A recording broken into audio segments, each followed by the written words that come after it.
So I'm worried about Surfline. Charlie. Yeah, and I want to talk about that because you know, a company cannot.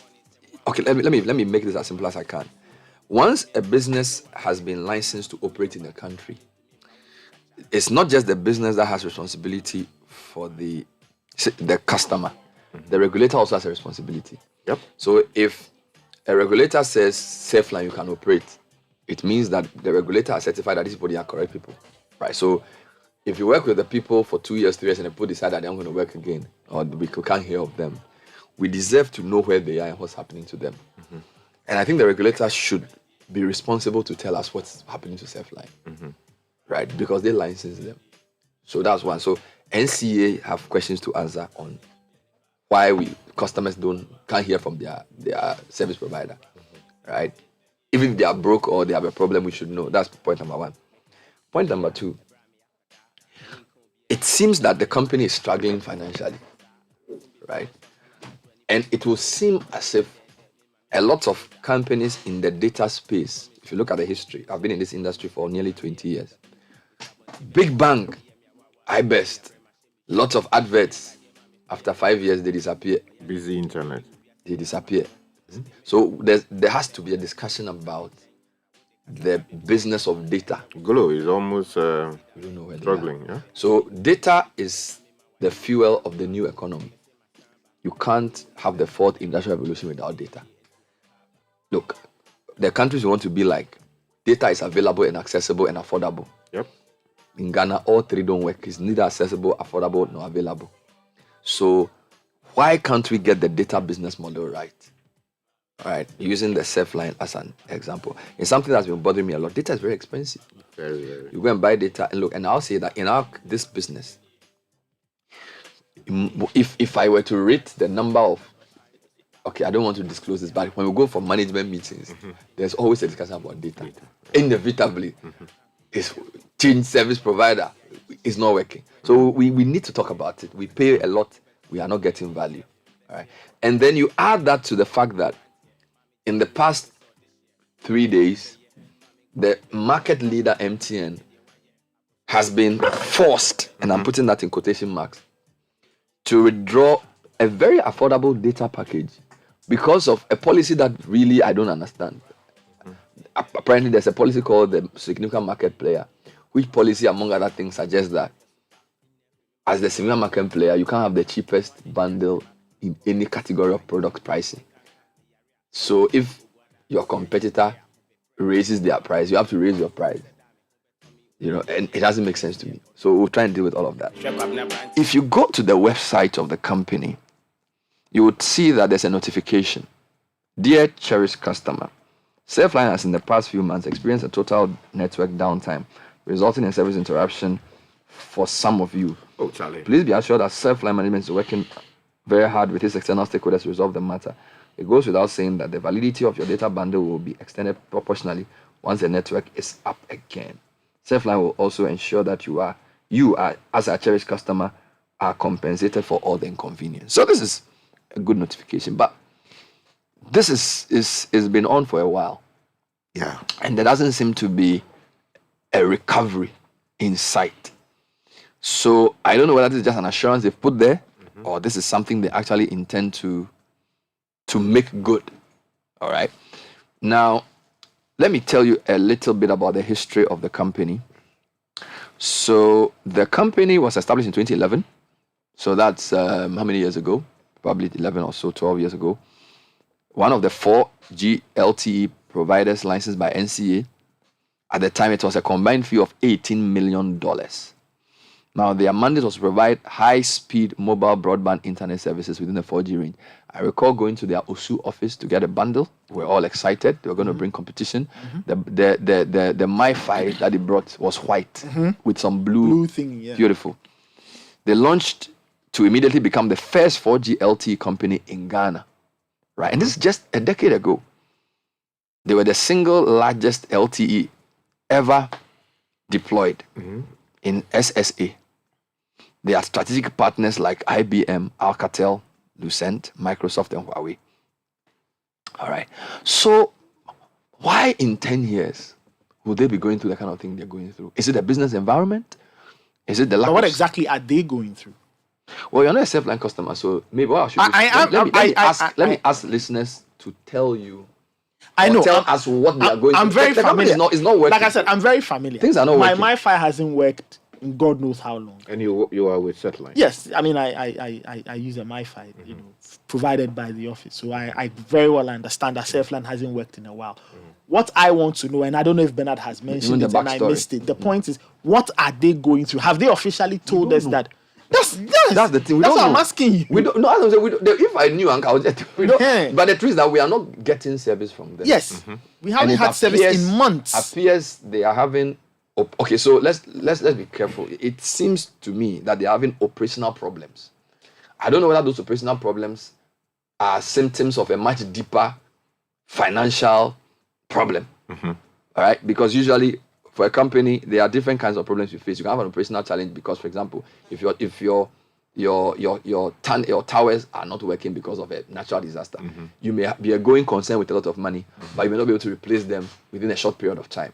So you need to identify problems that have to do with just operational issues or much deeper issues, like you can't raise enough revenue, or you don't have enough capital in the company, or the business environment is not profitable, or a combination of all. Yep. Right? But the reason I'm coming to this from the consumer side, because it's consumers who have been complaining to me that I should discuss Surfline because they don't seem to be getting the service that they promise.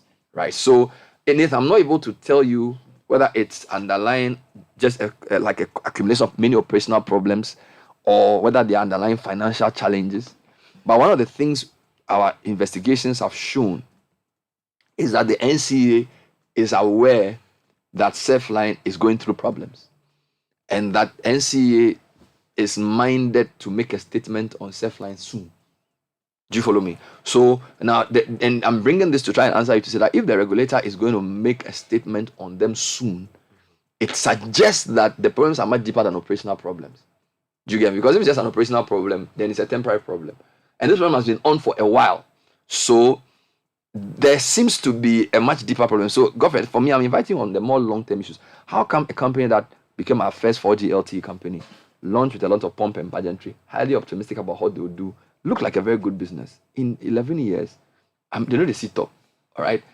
And the business environment for data, I've used iBest, I've used the Busy Internet. Busy Internet, I remember they did major programs. They were also a solid ISP. Yeah. So Busy Internet is not just an internet cafe. They became an internet service provider. I don't know where they are. All right. And even within the telcos as we speak, I think Glow, right? We waited for Glow's launch. They were supposed to come and change the data market. What happened to Glow? We don't know where they are. I'm sure they are still there as a business on paper, and they probably still do things, but I don't know how strong they are. Then you talk about Vodafone. All right. Ghana owns 30%. They've had to be taken over by a new company because or was that Airtel Tigo? Rather, I'm not even sure. Like, there's a lot of issues. So apart from MTN, who you can say are really thriving in the data space, everybody else is suffering. So is it the regulation? Is it the pricing? Is it the business environment? You know? And at the other side, we the guys who patronize the service, I know not of many people who are happy with how much they get for the data they buy. And all of us in this industry, without data, you can't do anything. Like, look, if there's no data, half of your news thing can't work, right? So we need to discuss whether this is just beyond Surfline. It's a much deeper industry problem, right? And for people like Ken Ashigbe need to come and tell us whether the business environment for internet service providers is deteriorated, and if it has, why, and what can be done about it. But my challenge is that here we are saying Ghana is going to develop based on the digital economy. The vice president has been on this trajectory of digitalization. All right. And the basic currency for a digital economy is data. As accessible, available, affordable. Yeah. Right? The 3 A's. So if you don't have that, you can't have an economy that is digital or that is transformative. Right? Or if you have it and it's too expensive. Yeah. So, and then to add to all of that, only last week MTN had to review one of the bundles that many people thought was a very well priced bundle and say, oh, because of single market power, we can't be cheaper than our competitors. Why can't we be cheaper than our competitors? We thought, and I think NCA needs to answer this question as well.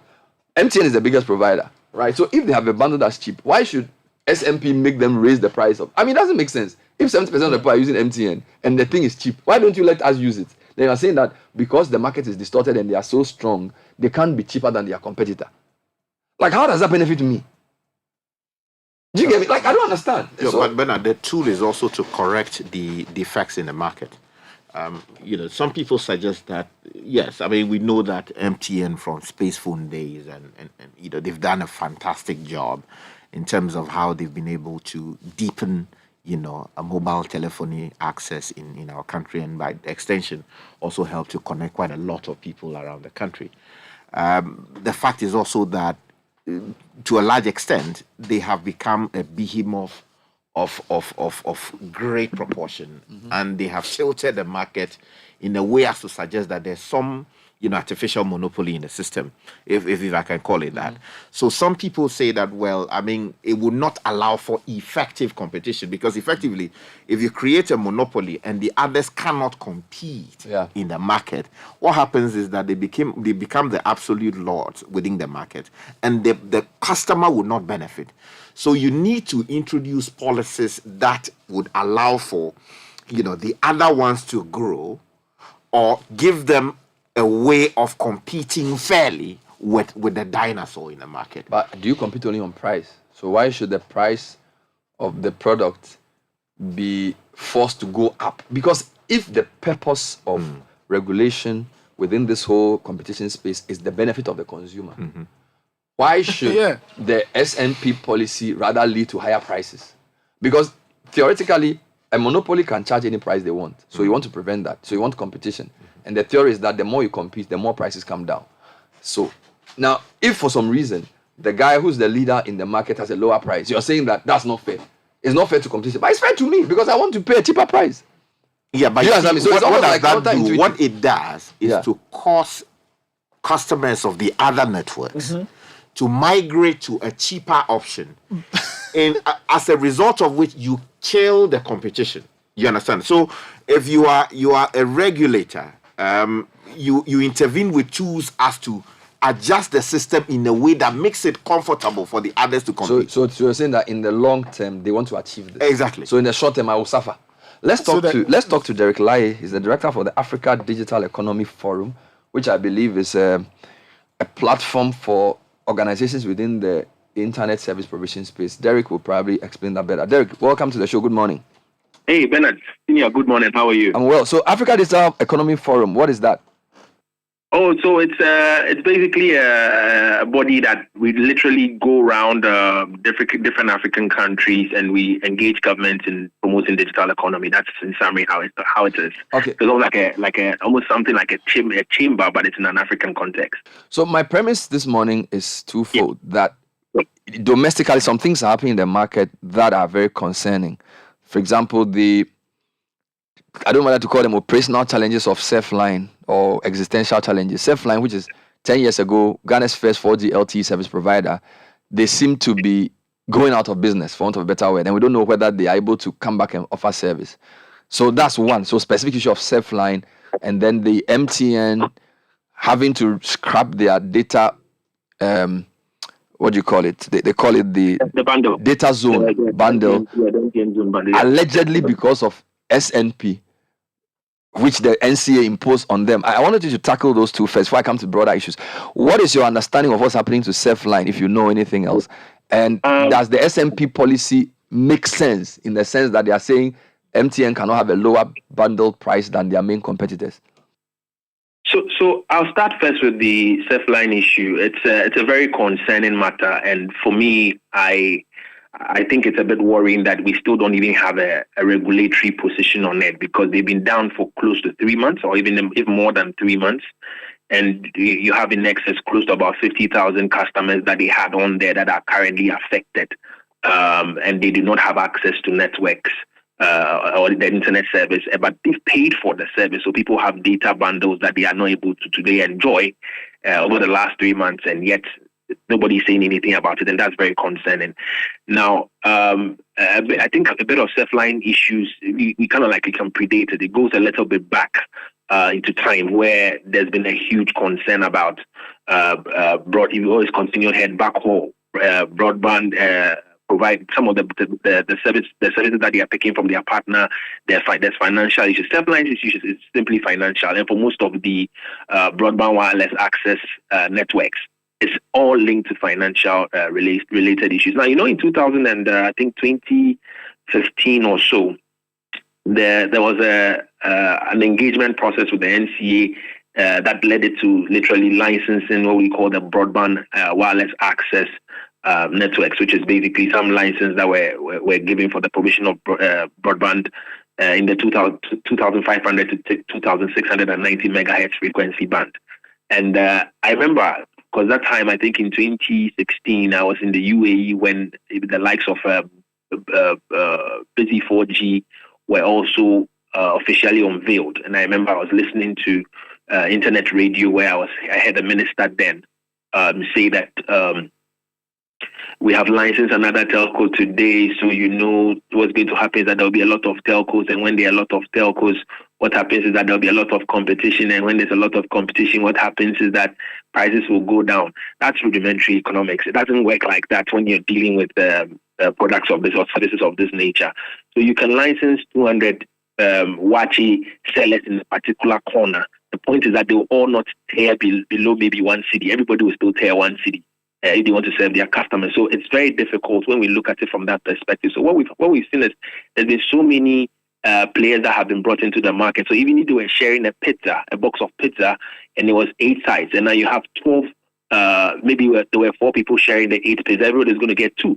Or everybody will have an opportunity to be able to lay hands on 2. But if you bring in 8, then it means that you're making it difficult for them to be able to get full. And then what's going to happen is that revenue goes down for most of these players, and then they're not able to invest. A huge challenge with most of these players has been financial. That's really what it is. So I'm going to just go into Surfline's issue a bit. I think that currently one of the issues that Surfline is struggling with is the ability to be able to service their financial obligations with tower companies. And tower companies, as we have it, that some of the telcos own a huge chunk of them.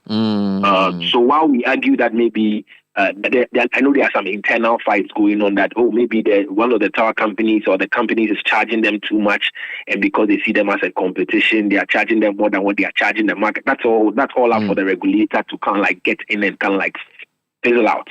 So there's that issue of the towers that they are not able to pay for. So they've used service for a huge amount of time. They've not been able to pay for it, and literally they've been blocked off the network. I know they have an infrastructure in Tema Community 1, without necessarily mentioning the exact spot because of sometimes some of the security issues, but they have one exact spot in Tema right now where that's the only infrastructure I know they have that is functional today. So people might still have access to Surfline if they are within that perimeter around the Tema side. But then, one of the bigger issues I want to just raise is the fact that at the time when these licenses were being made, and the NCA by its powers is able to license telecommunications. I think it's licensing broadcasting, TV, radio, satellite. It's doing also standards licenses. Then also there's infrastructure like submarine and the mast and co. Then there are also other services like the value-added services, and then communication managed support services and things like that. So it has some amount of broad powers, I have to say. And at that time, I think that there was a lot of concern about the fact that I usually used to make a phrase that you cannot easily just give spectrum out to businessmen like the way we share confetti to kids at a party. And so there was a huge concern I had at that time because, the level of capital investment that is required to be able to sustain a network is not child's play. So you could buy the spectrum for 6 million, like they did, they bought it for 6 million.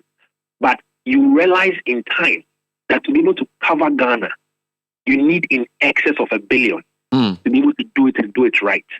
So it's not a question of just having a spectrum. So if you realize, I think there was Blue 4G, I think there was Telesol, there was Busy 4G, there was Surfline, there was quite a number of them. I think about 8 to 10 of them or so. I think one of the best models for one of those businessmen was the one who held on to his own, and literally at some point MTN bought it for some $20-something million I overheard. Mm-hmm. And so he literally he had to buy it for $6 million. His model was the best. He held on to it. He held on, and then when MTN needed access, I think that MTN got approval, and then I think he sold his spectrum to MTN, and he walked away quietly. The other guys that literally decided to invest then are the ones that literally continue to struggle, and it took time for them to realize that this is not as easy as. So if I understand your first submission, the licenses were expensive, and apart from that, a lot of the companies underestimated the investment you needed to actually cover the country to provide a service that will make you profitable. Perfect. So the licenses were cheap, actually. They were sold for $6 million. Okay. But the capital investment required to expand the network was what really I think they did not have foresight of when they were picking up those spectrum from the NCA. Okay. Now, the other question within this, before we come to the SMP question, is: did allowing the telcos to enter the data space mark the death of the pure ISPs, in the sense that if I am MTN or Vodafone and I'm doing 4G, I already have towers. I already have a significant coverage of the country. So if I'm a Surfline or Busy or iBest or wherever I am, it will be difficult to compete with them. So that this is inevitable. The fact that all these exclusive ISPs are dying is something that should be expected. It's something that definitely was going to be expected. Just like the way comm centers also died at the time when we launched general telecom service, people had phones in their hands then.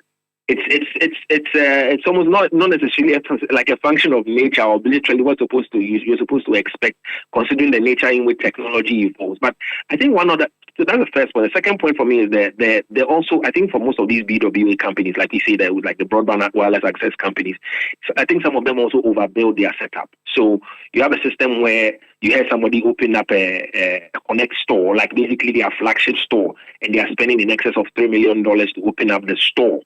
And you are not selling even to any clientele outside of Accra, and then you're opening a store for close to $3 million. That's a problem. Even the management structure, in talking about the same point about overbilling the setup, it comes to the setup of the entity, which literally involves, aside the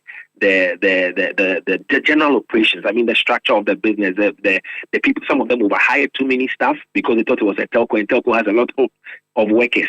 But the point really that they needed to have what they needed to attend their minds to is basically averting their minds to the size of the business that they have, rather than seeing themselves as an existing telco. I think that alone. Mm-hmm. If a lot of these owners kept it in their mind, they probably would have made better decisions. The third point for me is also the fact that you are only rolling out data services. Now, compared to a telco that has access today to voice services and access to financial services, you have had telco. The new word coming up is now a FinCo. And so this telco has access to a FinCo. It's going to have access to value-added services. It already has access to value-added services. It has access to other services like text message services and all of those things. But all you are doing is this data. So I think that for me, if in looking at that policy again from 2015, if perhaps a spectrum could have been put together, and then we had made all those businessmen who picked up the spectrum be able to say, let's put all our money in one pool so we can expand the network properly. I think that would have made a lot more sense than giving it to one person after the other, and then all of them have to now go back and literally build a telco.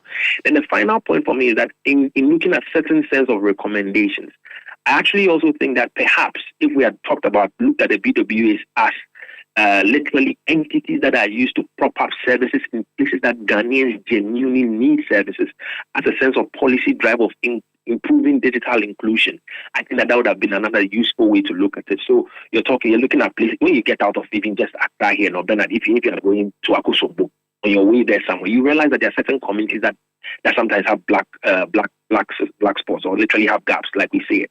So you could actually have the situation where maybe the regulator could work with the industry and say, okay, maybe even if you enter maybe Eastern region just in this place, let's allow maybe Surfline to be able to operate in this place. So maybe the telco does not then have to bother itself in seeing some of those places as part of their golden triangles, and literally let them out for these local companies to be able to provide service to Ghanaians. Let's move to the second issue about SMP. My understanding of the single market player is that MTN is so dominant that the regulator wants to come up with a policy that will mitigate the economies of scale they have, and therefore they will try and level the playing field. But one manifestation of that, as I've been made to understand, is the issue of pricing, where I am told that MTN will not be allowed to sell a bundle at a price cheaper than their competitors, for which reason, allegedly, we are now being told that the data zone has been scrapped, which many people thought was a really good deal. Like, I don't understand. How does, if you say somebody's a single market player and therefore they will become a monopoly and therefore it will raise prices, that's theoretically correct. But if the guy is offering me a good price, why should he raise his price because his unprofitable competitor decides to raise his price? Like, I mean, how does that even make sense? So because MTN is doing well, they should charge us high price so that we'll leave them and go to somebody else? Is that like, I don't know. Please help me here. So Bernard, I think in putting that, what you just said in summary, we're literally paying for the price of inefficiency. And the price of inefficiency literally also tied down to the price of other telcos deciding not to invest.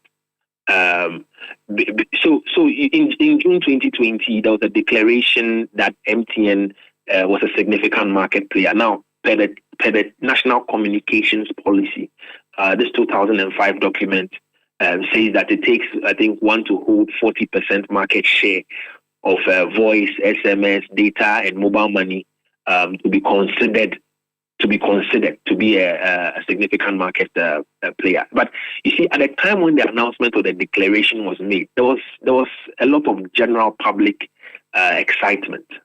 And I remember then I used to earn a salary, so I couldn't say much. But when I sat in there, one of the things I picked from the market here, Ghana, was the fact that people were excited that MTN is too big, we have to clip their sizes. You know, like a lot of the political guys who were literally supporting the government in doing this, they kept saying that yes, we have to hold MTN. MTN is becoming too big. But you see, one of my concerns was that you cannot.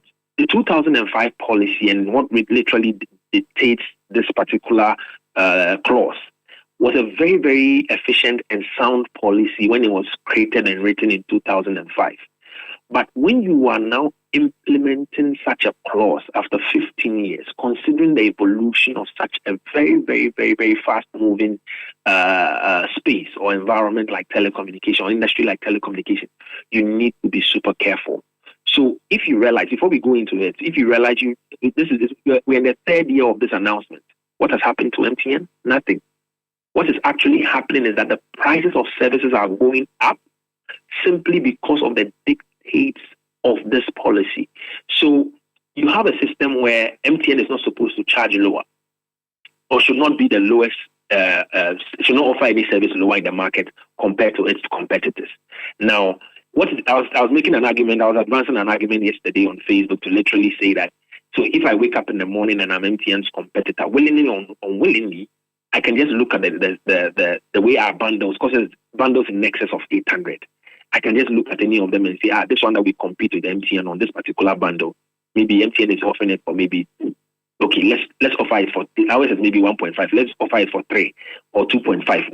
Then somebody will now pass behind or go and report to the regulator, or the regulator might find out that on this particular bundle that they are all competing on, or this particular service offering that they all are competing on, MTN is providing it for 2.5 or 2, and then they are providing for 2%. So MTN is currently the lowest. So MTN has to then take action. So they continuously have to be tweaking their service offerings. If you realize this thing was so cheap, how do you call the table net was so cheap. A lot of people were able to afford it, but MTN had to tweak the prices in Q4. Late last year into this year, they changed the prices bitter. There's also a bitter complaint from a lot of customers. If you realize people could buy $399 on MTN, this is mobile broadband. You could buy, I think, is it 300 CDs or so? I think 300 CDs or $399, and then you get some excess amount of 4G broadband data that people could keep, and they usually make comments on social media that I've used my own for 6 months, I've used my own for 9 months, and that makes a lot of sense for a lot of people because it's very good to invest heavily in your network service offering, then you know that you're going to enjoy it for a longer period of time, particularly because there was a great policy that said that data would not expire. Certain particular types of data do not expire. So that really was something that customers found very useful. Now you're in the situation where I was just talking about, where at any point in time, the regulator can signal MTN. And if you notice, if you read the statement that they released yesterday, you can just tell, right, by looking at, for somebody like me who has been in the space there for like 14 to 15 years, when I look at that statement, there's a particular line where it literally says, I just wanted to just read it out, but Bernard says that we are currently engaging and collaborating with the regulator as we seek alignment on a revised data zone bundle to be reinstated as soon as possible. When I read a line like this, considering where I've been, I can immediately tell you that there was a fight ongoing. And that fight usually would be letters flying up here and there, take this thing down, or else we are going to fine you. And so when I understand that customers are generally outraged or enraged about the fact that this is something that they really enjoy and is being taken down. But I believe that for the telco, if they could tell them, first of all, they can tell the huge number of people that were enjoying this bundle. But the point is that they will not wake up in the morning and say, let's just take it down. Obviously, this is what has led to it being taken down. But even at the point where you are being told to take it down, there's also a clause about you will be fined if you continue to operate. So the telco also, in just being for regulatory compliance or general compliance issues, and literally because they are listed entities, they will want to be in alignment with the regulator. They'll definitely take a decision, and then they'll have to come back to the customers. And obviously, that is where we find ourselves right now. So for me, if you ask me about the SMP, I'll tell you, it was a great policy at the time when it was written.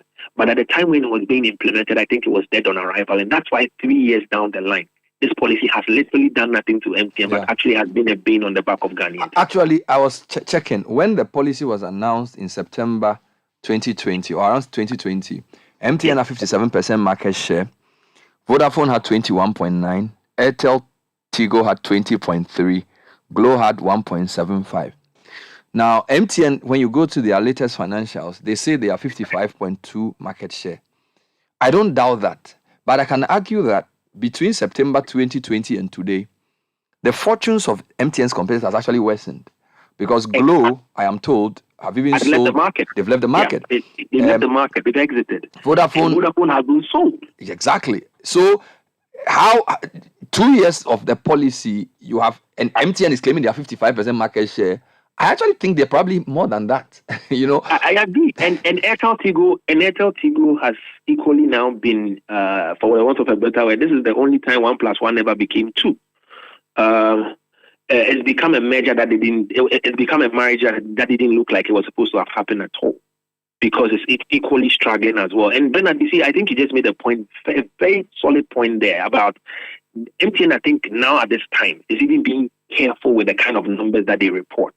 They'll probably have to report some of it, particularly taxation, which is literally the social contract that every business has with their government or their markets that they operate in. But the point for me is that it's very difficult to report success right now in the country for companies like MTN, because when you report success too much at the time when everybody is suffering, they're definitely going to pay for it. But I think also we need to bear in mind that MTN is literally enjoying the fruits of its labor.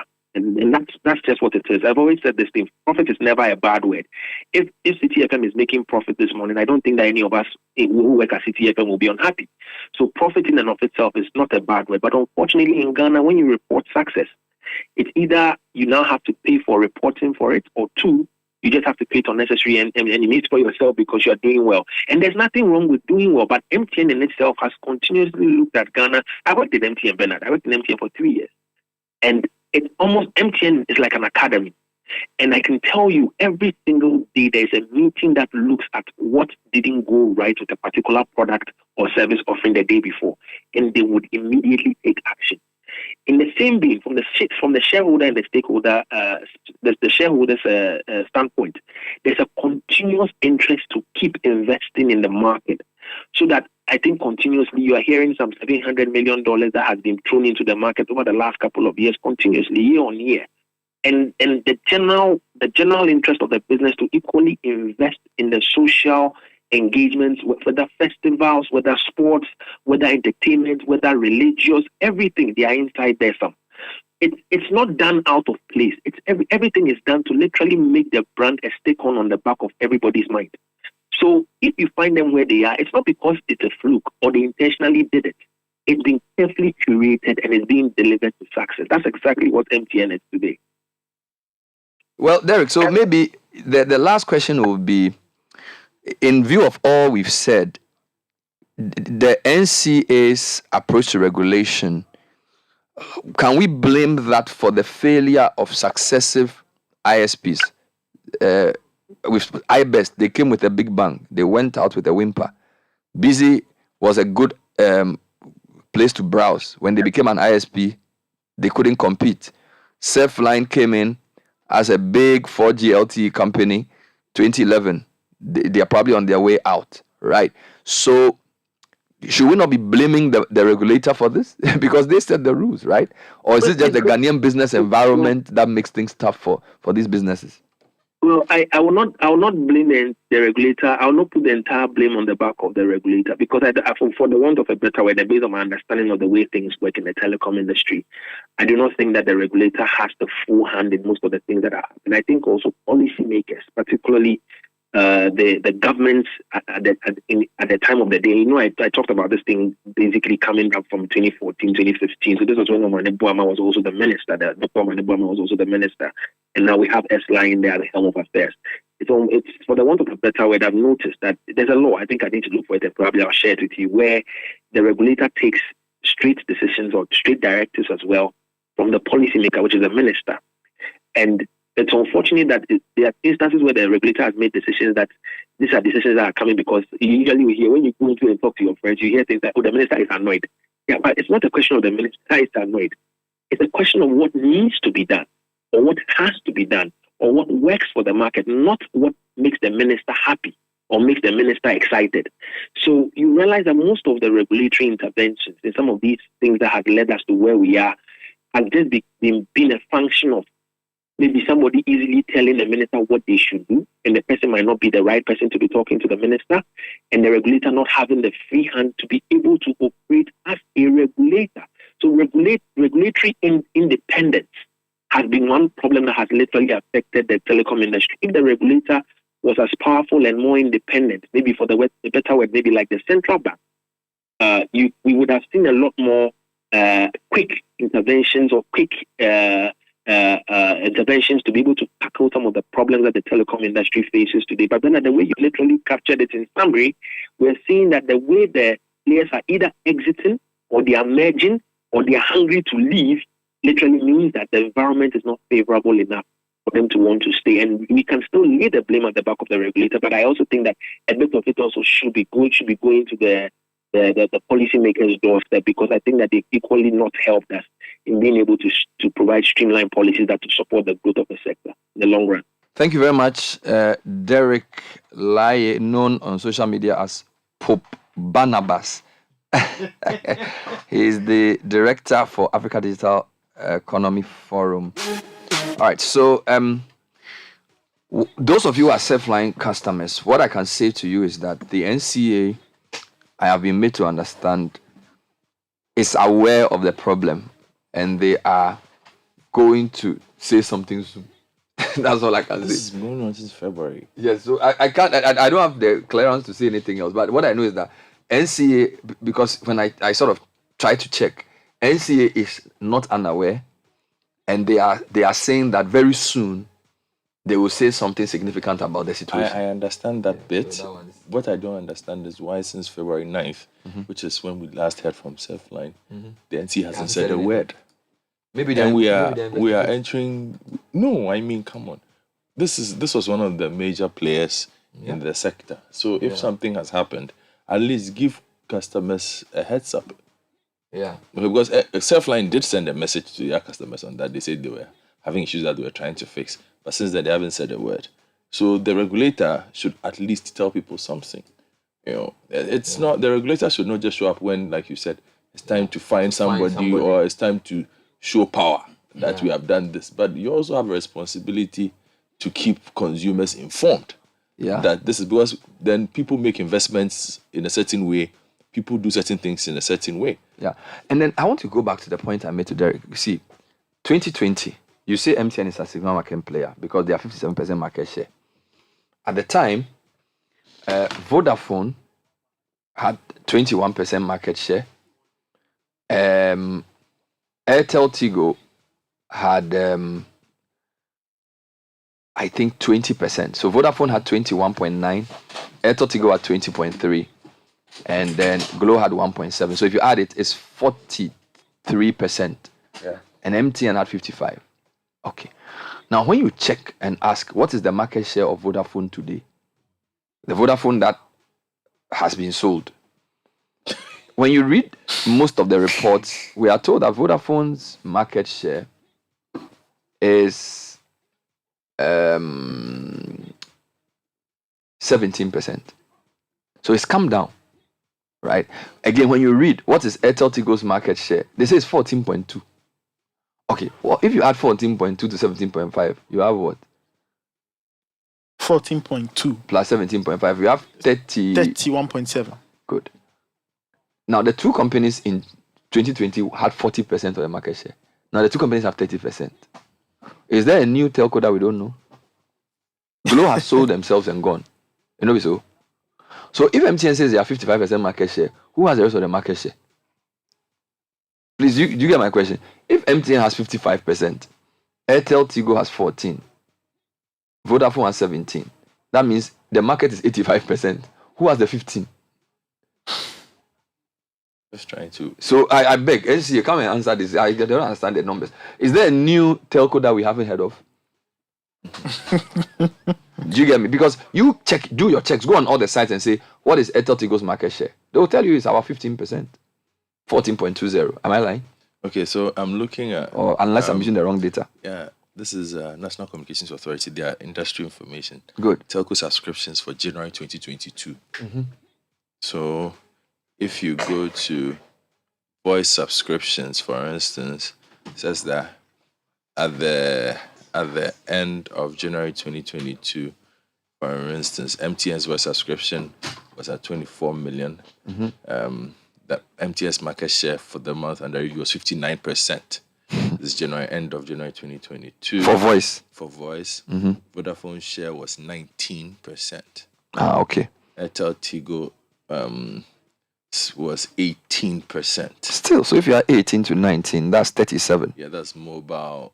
So if you add 37, take 37 out of 100, you still have 60. Yeah, I'm not coming to mobile. Yeah, but on that, but I'm saying even on the one you just on the voice. The voice, yes. MTN will have more than. Yes. Then you come to the data subscription figures. End of January 2022, market share was 69% for MTN. Yeah. And then so if you aggregate the market shares, Vodafone was at 13%.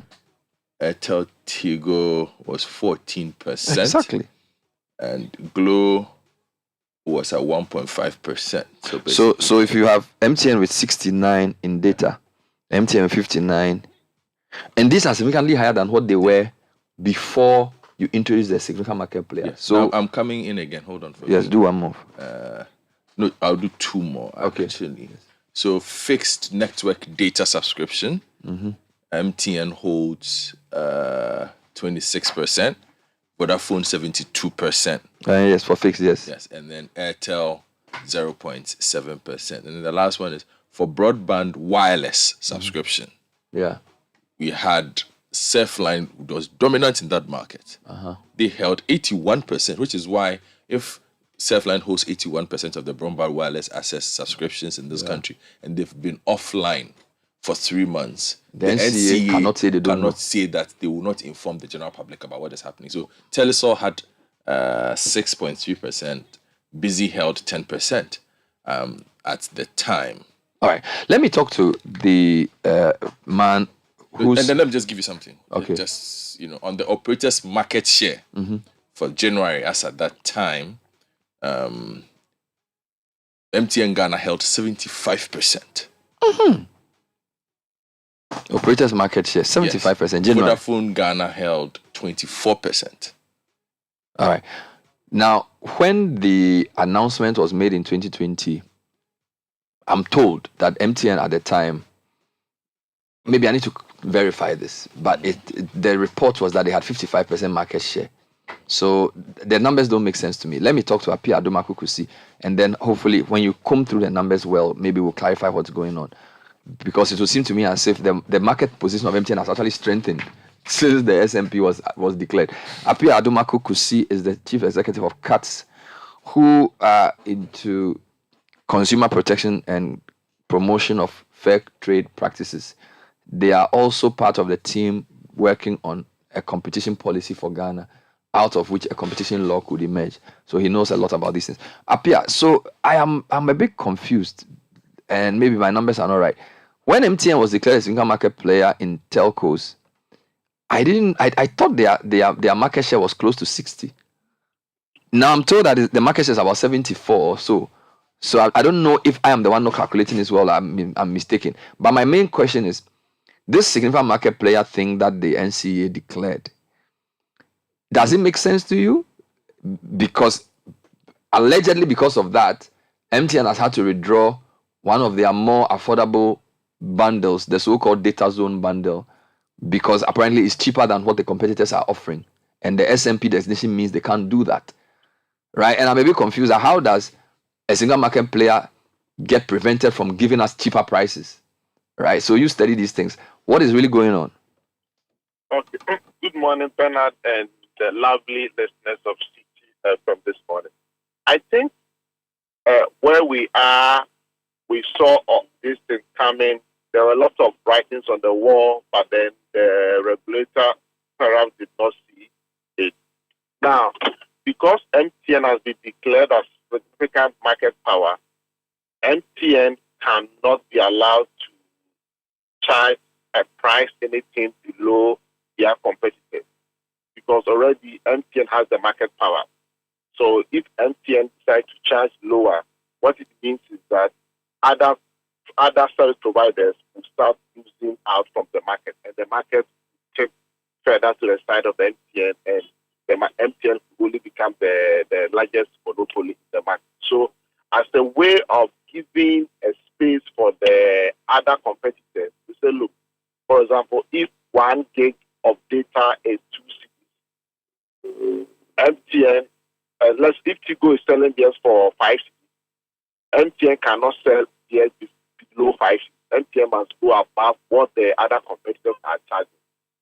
And that is why we've seen that the price of data services have gone up in Ghana over the past 3 years, which consumers are actually suffering. And for me, I blame this thing on regulatory failure, because the writings were on the wall for the long time. The NCA didn't do anything about it, and then we just woke up and said, look, MTN, you are an SMP, so do this ABC and I see. Now, let's go to competition law.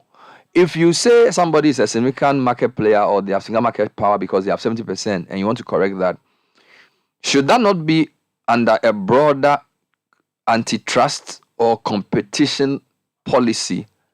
Because it seems as if this is just quoting one of the NCA electronic communications laws, which says that if a player has a certain percentage by a period of time, they can be declared SMP. Is there not a need for this to be, for this electronic law or whatever they call it, to be under a broader policy document?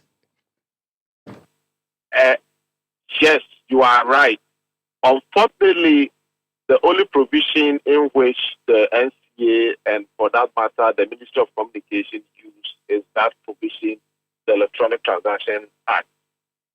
But we think that if there was to be a competition policy and law which could have dealt with this issue better, because countries like South Africa, Kenya, and Zambia, these countries have competition laws and policies that addresses the issue of significant market power in a way that it becomes a win-win for both all the players in the industry and also consumers.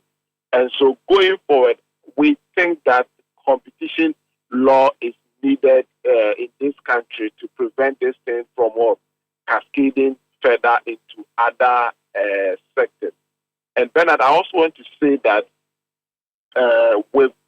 I say that the whole issue stems from regulatory failure because NCA, in some countries, for example, the regulator is constantly monitoring the market shares of various parties and also looking at their investment into the industry. Here, the licensing requirement does not mandate the licensing requirement that they have. There's no investment requirement on it. So, for example, Company A can decide to invest $100 million a month, whereas Company B could be even withdrawing their investment into the market. And so you wait for others to invest heavily and succeed and win. And those who are not investing, then they have caused this problem. Because if Airtel, Tigo, and Vodafone had invested well into the market, I'm sure that the competition would have been very, very keen. But NCA is not doing anything about it. Even in the midst of all these things, now Airtel, Tigo, and Vodafone are making more money because now they have been asked to price higher than they were pricing. And ask yourself whether they are investing into the market. They are not investing, and MTN believes in the market, and they keep on investing. And once you are investing in product quality and user experience, consumers will come to you.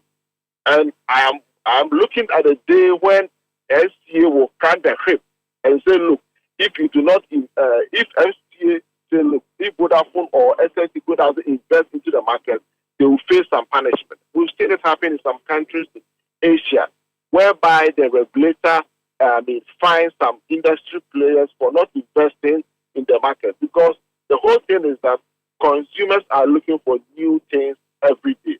And so if you are not investing in your product quality, others who invest will always win the market, and then it will lead to significant manpower. So I think that SDA needs to be blamed on this matter going forward.